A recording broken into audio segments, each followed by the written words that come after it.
Hello and welcome to a quick discussion of Chapter 27 of Crow Country by Kate Constable.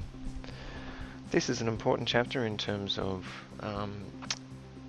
the resolution of the novel, and whilst the events are really important here, there aren't too many quotations that I really want to go through and highlight for you at this stage, but the events themselves and their symbolic significance are what we should focus on. At the beginning of the chapter we can see that Sadie is digging around at the base of the tree that was in her backyard, the tree that was marked with the symbolic S, and she is searching for the items that Jimmy Raven passed on just before his death. And as we can see here, Crow suggests that she seeks what is stolen, and essentially the Crow spirit is urging her on in this mission.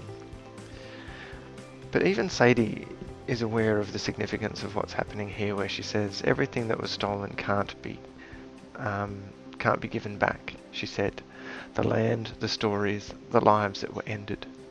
So even someone as young as Sadie knows that she can't change everything. She can't change what's happened throughout history, but she can work to try and improve the connection between these cultures in terms of the future together.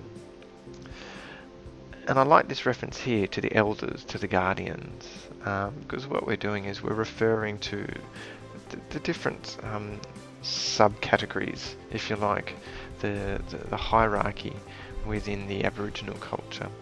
And there are some people who are guardians of different things, whether they be responsible for looking after other people, other items, or quite possibly, as we can see, other stories. In this quotation here, the bones of the clever man lie in Crow's country. We will find them, but first you must take the power to the elders. Now, this one's important because it shows Sadie, I suppose, the strength in her beliefs and the strength in her faith in the spiritual element that's guiding her here allows her to listen more closely and to hear the message more effectively. And it's giving her essentially a step-by-step process to follow, that this is what you must do, this is what you must do. And Sadie probably feels that even within herself.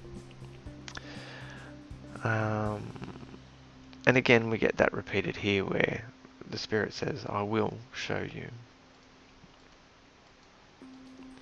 Now at the end of this, after Sadie has passed on the items to Auntie Lily, and Von does a very good job of looking after her and sort of mothers her a little bit, I suppose, just making sure that she's okay and she's safe. The feeling of relief, the feeling of satisfaction of knowing that she's done what she needed to do starts to sweep over Sadie.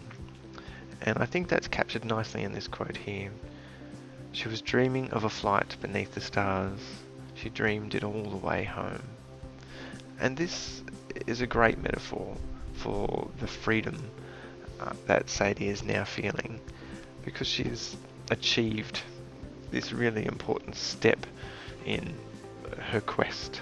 So there's a massive weight lifted off her shoulders, that burden has been released, and so she now has that freedom to dream, and you know, that idea of flight, which has connotations of freedom as well.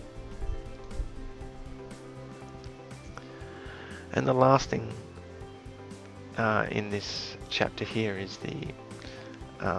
when Sadie's finally put to bed and her mother notices she's got something in her hands, and it's a black feather, which is a great symbol for obviously the connection that Sadie has with the Crow spirit.